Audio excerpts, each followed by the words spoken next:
Au début du XVIe siècle, à Navadvip, en Inde, le seigneur Chaitanya lança le mouvement du Sankirtan, emplissant la ville des saints noms de Krishna. Mais en 1513, son chant collectif fut défié par le Chand Kazi, l'autorité musulmane locale. Voici le récit de leur rencontre historique tel qu'il est raconté dans le Chaitanya Charitamrita, Adi Lila, chapitre 17, versets 121 à 226. Il y a environ 5 siècles, le Bengale était sous le règne de Nawab Hussain Shah. La tradition Gaudiya Vaishnava le considère comme l'incarnation du roi Jarasandha qui au Dvapara Yuga avait conspiré et combattu à maintes reprises contre Krishna. Or, dans ce Kali Yuga, voilà 500 ans, Krishna, Dieu la personne suprême, s'est à nouveau manifesté à Navadvip sous la forme de Sri Chaitanya Mahaprabhu. L'administration de Navadvip avait été confiée en ce temps-là au Chand Kazi, Kazi signifiant magistrat. Selon le Chaitanya Bhagavat de Vrindavan Das Thakur, il était la réincarnation du roi Kamsa, l'oncle maternel de Krishna, et mis à mort par lui à Mathura, lorsque celui-ci apparut à Vrindavan il y a 5000 ans. Récit que l'on peut retrouver dans notre narration audio du livre de Krishna au chapitre 43. Mais dans notre histoire présente, sa résidence se trouvait à Navadvip, au Bengale, non loin de la maison de Shrivas Pandit, où le seigneur Chaitanya et ses compagnons accomplissaient leur tout premier kirtan extatique. Aujourd'hui encore, cette maison, le Shrivas Angan, est honorée comme le cœur du mouvement de Sankirtan. Cependant, certains hindous athées et envieux, qui n'étaient pas invités ni autorisés à entrer dans le Shrivas Angan pour assister au divertissement de danse extatique du seigneur Chaitanya, passaient leur journée entière à critiquer le seigneur et ses associés. Ils se mirent alors à conspirer et à se plaindre auprès du Chand Kazi, affirmant que Sri Chaitanya avait introduit un système de Sankirtan qui ne trouvait aucune référence dans les écritures hindoues. Il soutenait que le saint nom de Dieu, l'hymne le plus puissant, perdrait sa puissance si tout le monde l'entendait et le chantait. Ces Pachandi, mécréants, comme les appelle sa divine grâce et ici Bhaktivedanta Swami Prabhupada, étaient si insensés qu'ils ne pouvaient comprendre que le saint nom du Seigneur est investi de toute la puissance de Dieu, la personne suprême. De même que le Seigneur suprême est inépuisable et entièrement bénéfique, son saint nom, inépuisable, est descendu dans ce monde matériel pour délivrer tous les êtres, sans distinction de caste, de croyance, de religion ou de quelque considération que ce soit. En outre, le Mahamantra Hare Krishna, Hare Krishna, Hare Krishna, Krishna Krishna, Hare Hare, Hare Rama, Rama Rama, Hare Hare, est mentionné dans le Kali Santarana Upanishad. Et le chant de ce saint nom est confirmé par Narada Muni comme étant le seul moyen de délivrance en cet âge de Kali, selon le Brihan Naradiya Purana. Harer Nama, Harer Nameva Kevalam, Kalo Nasti, Eva Nasti, Eva Nasti, Eva Gatir Anyata. Dans cet âge de Kali, le seul moyen de délivrance est le chant du saint nom du Seigneur Hari. Il n'y a pas d'autre moyen, il n'y a pas d'autre moyen, il n'y a pas d'autre moyen. Quoi qu'il en soit, tenant compte de ces plaintes et étant très hostile envers les dévots de Krishna lui-même, le Chand Kazi fit irruption un jour dans la maison de Shrivas et se mit à menacer les dévots qui, à ce moment-là, s'adonnaient avec bonheur au Harinam Sankirtan. De rage, il saisit un mridanga des mains d'un des dévots et le fracassa contre le sol en disant « Pendant si longtemps, vous n'avez pas suivi les principes régulateurs de la religion hindoue, et maintenant vous les suivez avec un grand enthousiasme. Puis-je savoir par quelle force vous agissez ainsi? Personne ne doit accomplir de sankirtan dans les rues de la ville. Aujourd'hui, j'excuse cette offense et je rentre chez moi. La prochaine fois que je verrai quelqu'un accomplir un tel sankirtan, je le punirai assurément, non seulement en confisquant tous ses biens, mais aussi en le convertissant à l'islam. Commentaire de Srila Prabhupada. Convertir un hindou à l'islam était chose facile en ces temps-là. Il suffisait qu'un musulman asperge d'eau le corps d'un hindou pour que l'on considère que celui-ci était devenu musulman. Lors de la transition britannique au Bangladesh, durant les dernières émeutes indo-musulmanes, beaucoup d'hindous furent convertis de force à l'islam en ayant de la chair de vache poussée de force dans leur bouche. La société hindoue était si rigide à l'époque du Seigneur Chaitanya que si un hindou devenait musulman, il n'avait aucune possibilité de réintégrer sa communauté d'origine. De cette manière, la population musulmane en Inde augmenta. Aucun de ces musulmans ne venait de l'extérieur. Ce furent les coutumes sociales qui, d'une manière ou d'une autre, forcèrent les hindous à devenir musulmans, sans aucune chance de retour dans la société hindoue. L'empereur Aurangzeb instaura également une taxe que les hindous devaient payer simplement parce qu'ils étaient hindous. Ainsi, beaucoup d'hindous pauvres des classes inférieures se convertirent volontairement à l'islam pour éviter cet impôt. C'est ainsi que la population musulmane en Inde augmenta. Le Chandkazi, pour sa part, menaçait de convertir les gens à l'islam par le simple procédé de les asperger d'eau.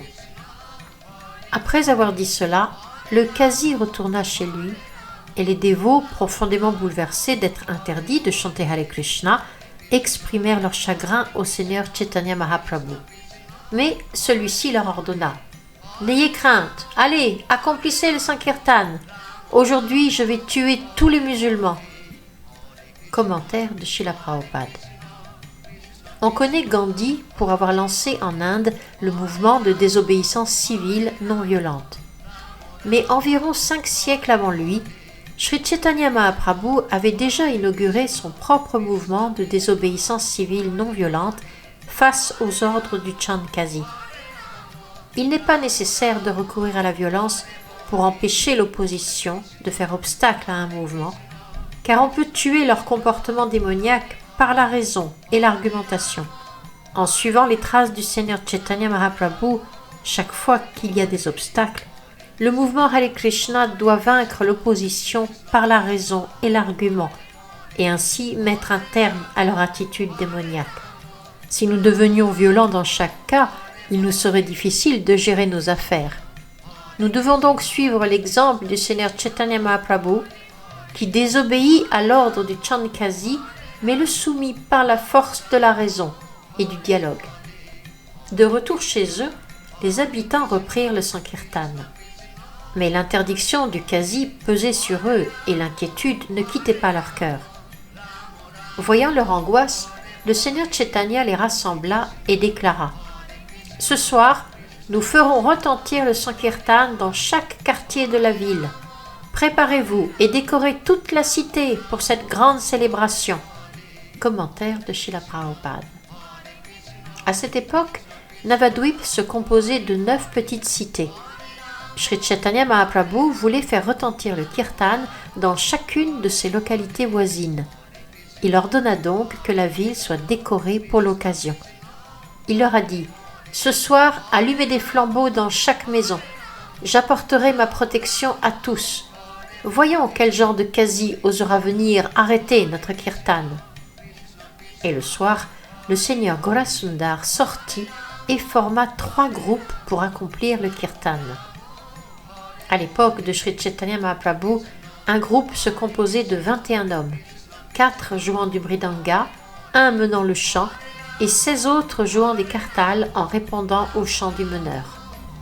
En tête de la procession, Haridas Thakur dansait avec ferveur. Au centre, Advaita Acharya exultait de joie. À l'arrière, le seigneur Gaurasundar lui-même menait la danse, accompagné de Sri Nityananda Prabhu qui se mouvait à ses côtés. Au son des mridangas et des kartals, les 3 groupes avançaient, encerclant la cité de leurs chants sacrés, traversant chaque ruelle de Navadvip. Leurs chants faisaient vibrer la ville entière jusqu'à ce qu'ils atteignent enfin la porte du Kazi. Là, la foule, sous la protection du Seigneur Chaitanya, laissa éclater sa colère contenue. Des rugissements, des clameurs, un tumulte sacré. Les habitants, enivrés par le Sankirtan, semblaient avoir perdu toute retenue. Le vacarme puissant du chant Hare Krishna emplit le Kazi d'une grande frayeur, si bien qu'il se cacha dans sa chambre. Entendant le peuple protester et murmurer avec une immense colère, le Kazi refusa de sortir de sa demeure. Commentaire de Srila Prabhupada. L'interdiction du Kazi de ne pas accomplir de Sankirtan ne pouvait tenir que tant qu'il n'y avait pas de désobéissance civile. Sous la direction du Seigneur suprême, Sri Chaitanya Mahaprabhu, les chanteurs de plus en plus nombreux défièrent l'ordre du Kazi. Des milliers de personnes se rassemblèrent et formèrent des groupes, chantant le Mahamantra Hare Krishna et faisant entendre un tumulte de protestation. Ainsi, le Kazi fut saisi de grandes frayeurs, comme il est naturel dans de telles circonstances. De nos jours également, les gens du monde entier peuvent s'unir au mouvement pour la conscience de Krishna et protester contre les gouvernements actuels de sociétés sans Dieu, fondés sur toutes sortes d'activités pécheresses. Le Srimad Bhagavatam affirme qu'en l'âge de Kali, des voleurs, des coquins et des hommes de 4e ordre sans éducation ni culture s'emparent des sièges des gouvernements pour exploiter les citoyens. Ce symptôme du Kali Yuga est déjà manifeste. Les gens n'ont plus de sécurité pour leur vie ni pour leurs biens.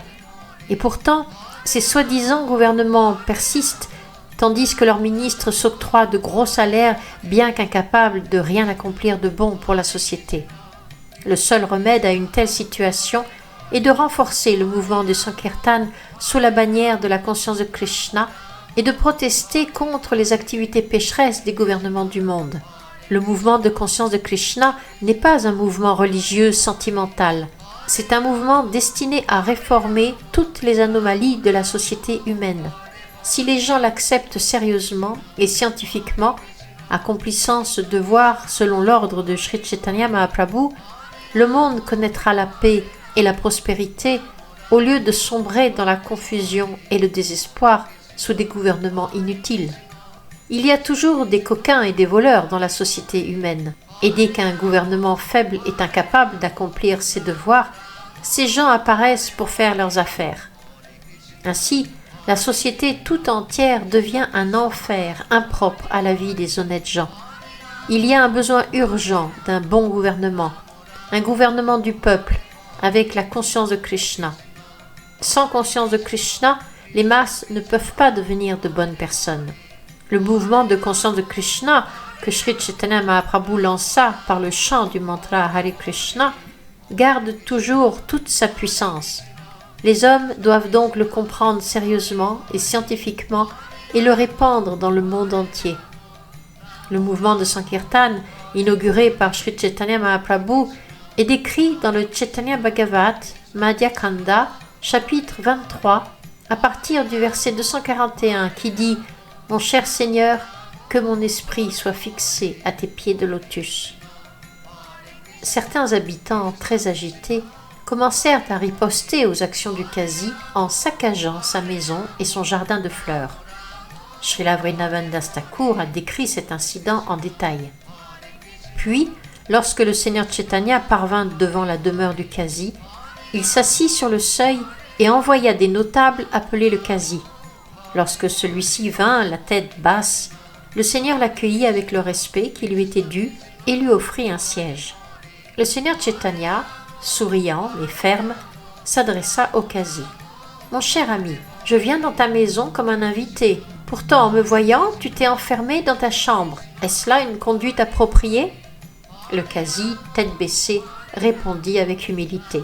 « Ô Seigneur, tu es venu ici emporté par la colère. Pour ne pas attiser ta fureur, je ne me suis pas présenté aussitôt, préférant rester caché. » À présent que tu es apaisé, je viens devant toi. Quelle grande fortune est la mienne de recevoir un hôte tel que toi. Et puis, n'oublions pas, dans notre village, Nilambar Chakravarti Thakur était mon oncle. Ce lien de parenté est à mes yeux plus fort encore que les liens du sang. Commentaire de Srila Prabhupada. En Inde, même dans les petits villages, les communautés hindoues et musulmanes vivaient très paisiblement en établissant entre elles des liens de proximité. Les jeunes appelaient les anciens du village oncles, et les hommes du même âge s'appelaient entre eux frères. La relation était empreinte d'amitié. Il y avait même des invitations réciproques entre maisons musulmanes et maisons hindoues. Hindous et musulmans acceptaient volontiers d'aller les uns chez les autres pour participer aux cérémonies. Il y a encore 50 ou 60 ans, les relations entre hindous et musulmans étaient très amicales et il n'y avait pas de trouble. On ne trouve aucun témoignage d'émeutes hindou-musulmanes dans l'histoire de l'Inde, même à l'époque où les musulmans gouvernaient le pays. Le conflit entre hindous et musulmans fut créé par des politiciens corrompus, en particulier par des dirigeants étrangers. Peu à peu, la situation se dégrada à tel point que l'Inde fut divisée en Hindoustan et en Pakistan. Heureusement, le remède pour unir non seulement hindous et musulmans, mais aussi toutes les communautés et toutes les nations, peut encore être mis en œuvre grâce au mouvement Hare Krishna, fondé sur la base solide de l'amour de Dieu. Le Qazi poursuivit. Nilambar Chakravarti est ton grand-père maternel, et par ce lien, tu es donc mon neveu. Et quand un neveu se met en grande colère, son oncle maternel fait preuve de tolérance. Et quand l'oncle commet une offense, le neveu ne la prend pas trop au sérieux. Ainsi, le Qazi et le Seigneur conversaient en s'adressant mutuellement des allusions variées, allusions concernant leur incarnation précédente, mais aucun étranger ne pouvait saisir le sens profond de leur échange. Le Seigneur dit alors : « Mon cher oncle, je suis venu chez toi seulement pour te poser quelques questions. »« Oui, répondit le Qazi, sois le bienvenu. Dis-moi simplement ce que tu as en tête. » Le Seigneur dit : « Tu bois le lait de la vache. La vache est donc ta mère. Et le taureau laboure la terre pour produire les grains qui te nourrissent. Il est donc ton père. Puisque le taureau et la vache sont ton père et ta mère, comment peux-tu les tuer et les manger ? Quel genre de principe religieux est-ce là ? Et au nom de quelle force oses-tu commettre de telles actions pécheresses ? » Le Qazi répondit : « Tout comme vous avez vos écritures, les Védas et les Puranas, nous avons la nôtre, connue sous le nom du Saint-Coran. Selon le Coran, expliqua le Qazi, il existe 2 voies de progression. L'une consiste à accroître la propension au plaisir, l'autre à le diminuer. Sur la voie du détachement, le meurtre des animaux est interdit. Mais sur la voie des activités matérielles, il existe une régulation pour l'abattage des vaches.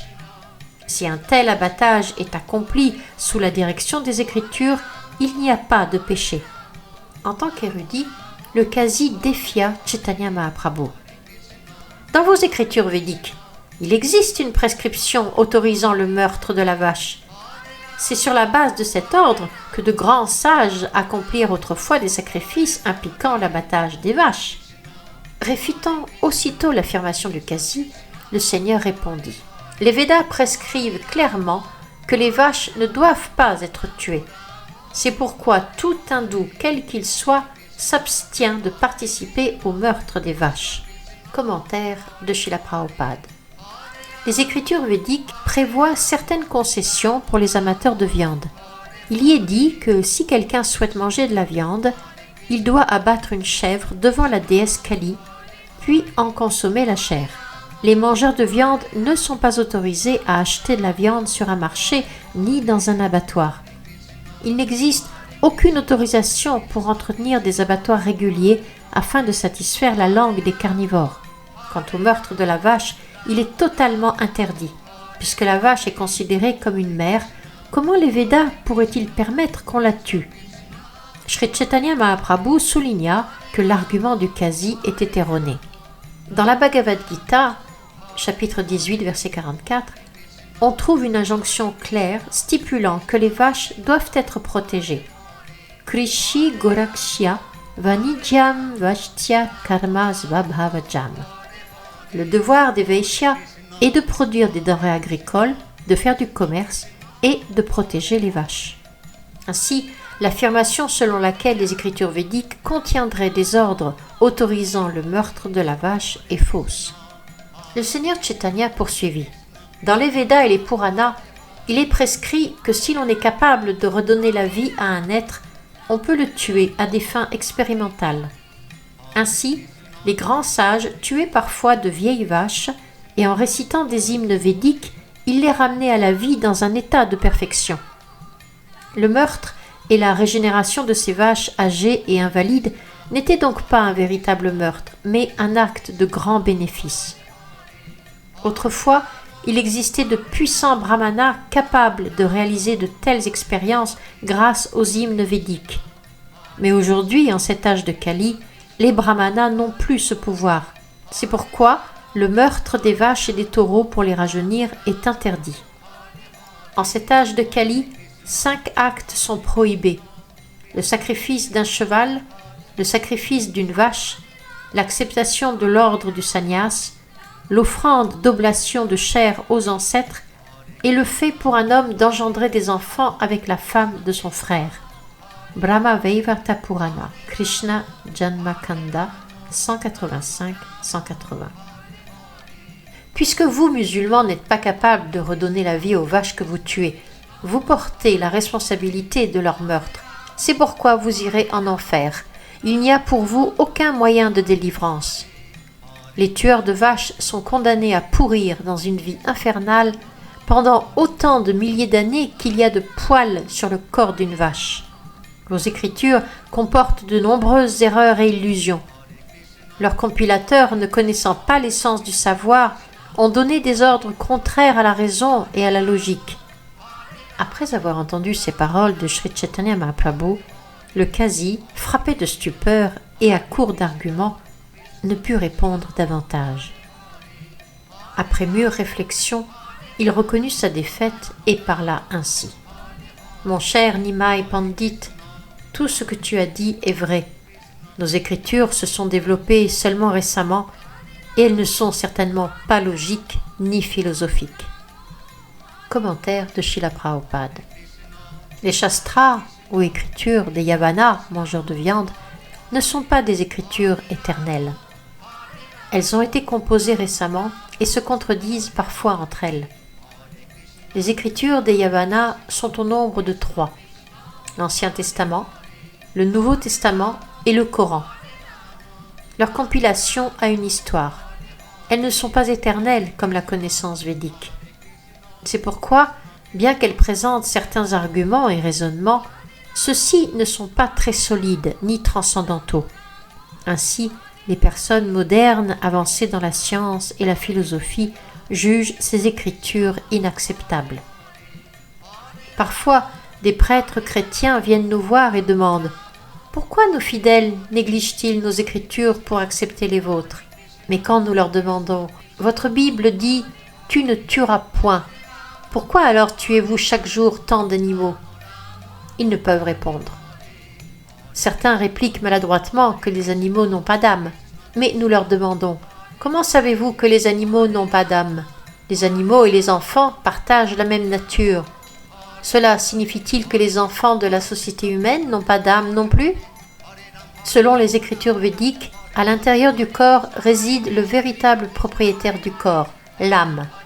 Dans la Bhagavad Gita, 2e chapitre, verset 13, il est dit « Dehinosmin yata dehe kumaram yovanam jara tata dehantara praptir diras tatra namoyati » De même que l'âme incarnée passe continuellement dans ce corps de l'enfance à la jeunesse puis à la vieillesse, l'âme passe de même dans un autre corps à la mort.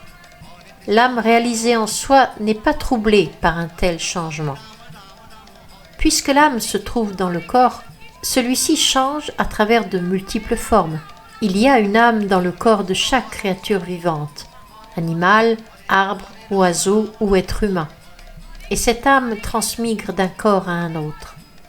Quand les écritures des Yavana, à savoir l'Ancien Testament, le Nouveau Testament et le Coran, ne parviennent pas à répondre correctement aux questions de leurs fidèles, il est naturel que ceux qui sont avancés dans la connaissance scientifique et philosophique perdent foi en ces écritures. Le Qazi admit cela en parlant avec Sri Chaitanya Mahaprabhu. Le Qazi était un homme très intelligent. Il avait une pleine conscience de sa position, comme l'indiquent ses propos suivants. Je sais que nos écritures sont pleines d'imagination et d'idées erronées. Pourtant, parce que je suis musulman, je les accepte pour le bien de ma communauté, malgré leur manque de fondement solide.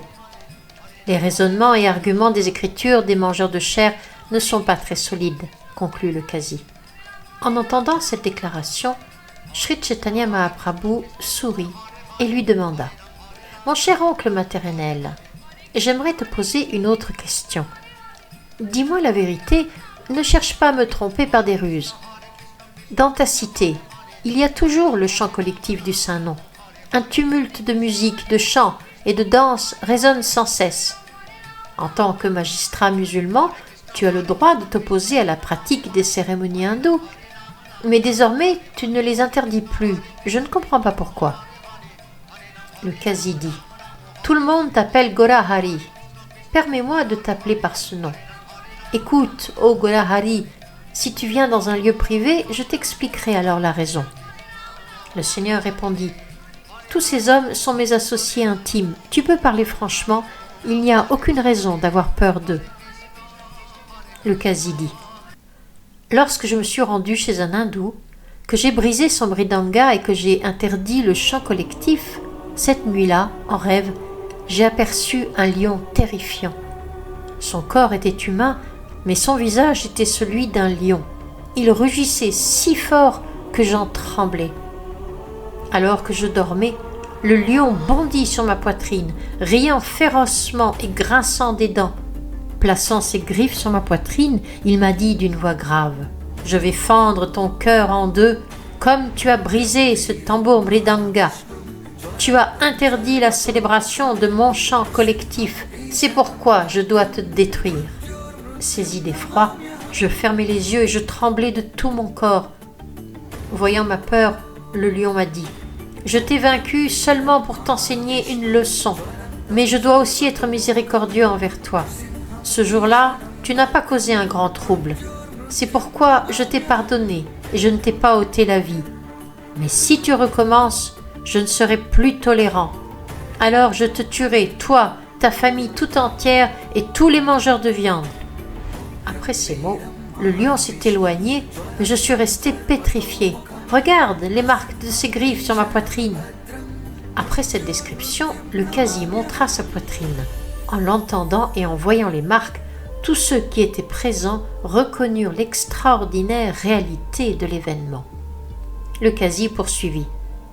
Je n'ai parlé de cela à personne, mais ce même jour, un de mes officiers est venu me voir. Il m'a dit « Quand je me suis rendu pour arrêter le Sankirtan, soudain des flammes ont frappé mon visage. Ma barbe a brûlé et des cloques sont apparues sur mes joues. » Tous les officiers qui s'étaient rendus là-bas donnèrent le même témoignage. En voyant cela, j'ai eu très peur et je leur ai ordonné de ne plus empêcher le Sankirtan, mais de rester chez eux. Alors tous les mangeurs de chair, apprenant que le Sankirtan se déroulerait désormais sans restriction dans la ville, sont venus déposer plainte. La religion des hindous a pris une ampleur immense. On entend sans cesse résonner « Hari, Hari !» Nous n'entendons plus rien d'autre que cela. Les hindous disent « Krishna, Krishna !» et ils rient, pleurent, dansent, chantent et tombent au sol, couvrant leur corps de poussière, en clamant « Hari, Hari !» Ils font un vacarme assourdissant. Si le roi l'apprend, il te punira à coup sûr. J'ai demandé alors à ces Yavanas mangeurs de viande « Je sais que ces hindous, par nature, chantent « Hari, Hari !» parce que c'est le nom de leur dieu. Mais vous, qui êtes des musulmans mangeurs de chair, pourquoi chantez-vous le nom du dieu des hindous ?» Il m'a répondu « Parfois je plaisante avec les hindous. Certains d'entre eux s'appellent Krishnadas, d'autres Ramadas, et certains encore Haridas. Ils chantent toujours Hari, Hari. Depuis ce jour, ma langue répète sans cesse ce son Hari, Hari. Je n'ai aucun désir de le dire, et pourtant ma langue le prononce malgré moi. Je ne sais que faire. » Commentaire de Srila Prabhupada. Parfois, des non-croyants démoniaques, ne comprenant pas la puissance du Saint-Nom, se moquent des Vaishnavas lorsque ceux-ci chantent le Mahamantra Hare Krishna. Mais même cette moquerie peut s'avérer bénéfique pour eux. Le Srimad Bhagavatam, 6e chant, chapitre 2, verset 14, indique que le chant du Mahamantra Hare Krishna, même par plaisanterie au cours d'une discussion ordinaire, en faisant allusion à autre chose ou même par négligence, est appelé Namabhas, un chant qui se situe presque sur le plan transcendantal. Ce stade de Namabhas est supérieur à celui du Namaparad, les offenses faites au Saint-Nom. En effet, le Namabhas éveille le souvenir suprême du Seigneur Vishnu. Et lorsque l'on se souvient du Seigneur Vishnu, on devient libre de l'attrait pour les jouissances matérielles. On avance alors progressivement vers le service transcendantal du Seigneur et l'on devient qualifié pour chanter le saint nom du Seigneur sur le plan purement spirituel. Le Qazi poursuivit. Un autre m'a dit « Depuis le jour où je me suis moqué ainsi de quelques hindous, ma langue chante Hare Krishna et je ne peux plus l'arrêter. J'ignore quels hymnes mystiques et quelles potions d'herbes ces hindous connaissent. » Après avoir entendu tout cela, je les ai tous renvoyés dans leur foyer. 5 ou 7 hindous non-croyants sont venus alors me trouver en se plaignant. Nimai Pandit a brisé les principes de la religion hindoue. Il a introduit le système du Sankirtan que nous n'avons jamais entendu mentionné dans aucune écriture. Autrefois, c'était un très bon garçon, mais depuis qu'il est revenu de Gaya, il chante à haute voix toutes sortes de chants. Il bat des mains, joue du tambour et des cymbales dans un vacarme assourdissant qui nous déchire les oreilles. Nous ne savons pas ce qu'il mange pour devenir ainsi fou, dansant, chantant, riant parfois, pleurant, tombant à terre, bondissant et se roulant sur le sol. Il a rendu presque tout le peuple fou en accomplissant sans cesse ce Sankirtan. La nuit, on ne peut même plus dormir. À présent, il a abandonné son nom de Nimai et s'est présenté sous celui de Gora Hari. Il a corrompu les principes de la religion hindoue et introduit l'irréligion des non-croyants. Désormais, même ceux des castes inférieures répètent sans cesse le Mahamantra Hare Krishna. Pour ce péché, toute la ville de Navadvip sera ruinée. Selon les écritures hindoues, le nom de Dieu est le plus puissant. Si tout le monde l'entend, sa puissance disparaîtra. Seigneur, vous êtes le gouverneur de cette ville. Qu'ils soient hindous ou musulmans, tous sont sous votre protection. Nous vous prions donc de convoquer Nimai Pandit et de le faire quitter la cité. Après avoir entendu leurs plaintes, je leur ai répondu « Rentrez donc chez vous. J'interdirai assurément à Nimai Pandit de poursuivre son mouvement Hare Krishna. Je sais que Narayan est le Dieu suprême des hindous et je pense que tu es ce même Narayan. C'est ce que je ressens au plus profond de moi. » Après avoir entendu le Qazi parler ainsi avec douceur, Sri Chaitanya Mahaprabhu le toucha et souriant dit « Le chant du Saint-Nom de Krishna sorti de ta bouche a accompli un prodige. Il a annulé les réactions de toutes tes activités pécheresses. À présent, tu es devenu suprêmement pur. Parce que tu as chanté 3 saints noms du Seigneur, Hari, Krishna et Narayan, tu es sans aucun doute le plus fortuné et le plus pieux. » Après avoir entendu ces paroles, des larmes jaillirent des yeux du Qazi. Il toucha aussitôt les pieds de lotus du Seigneur et dit avec douceur « Ce n'est que par ta miséricorde que mes mauvaises intentions ont disparu. Accorde-moi ta faveur afin que ma dévotion demeure toujours fixée en toi. » Le Seigneur répondit « Je souhaite te demander une faveur en aumône. Promets-moi que ce mouvement de Sankirtan ne sera jamais entravé, du moins pas dans le district de Nadia. » Le Qazi dit À tous mes descendants qui naîtront dans ma lignée à l'avenir, je donne cet avertissement solennel, que personne n'entrave jamais le mouvement du Sankirtan. Commentaire de Srila Prabhupada. À la suite de cette injonction solennelle du Qazi, même de nos jours, les descendants de sa famille ne s'opposent en aucune circonstance au mouvement du Sankirtan. Même lors des grandes émeutes hindou-musulmanes dans les régions voisines, les descendants du Qazi ont fidèlement préservé la promesse donnée par leurs ancêtres. En entendant cela, le Seigneur se leva en chantant « Hari! Hari !» Tous les autres Vaishnavas se levèrent à leur tour, reprenant la vibration du Saint-Nom. Sri Chaitanya Mahaprabhu retourna accomplir le kirtan et le Qazi, le cœur rempli de joie, l'accompagna. Le Seigneur demanda ensuite au Qazi de rentrer chez lui. Puis, le fils de Mère Sachi revint dans sa propre demeure, dansant encore et encore. Telle est l'histoire du Qazi et de la miséricorde que le Seigneur eut pour lui. Quiconque entend ce récit est lui aussi délivré de toutes les offenses.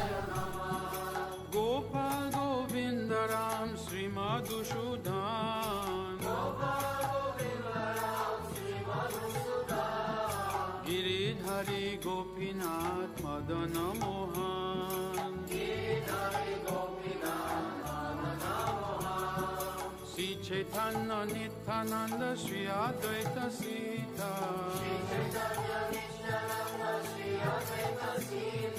Hari Guru Vaishnava Bhagavad Gita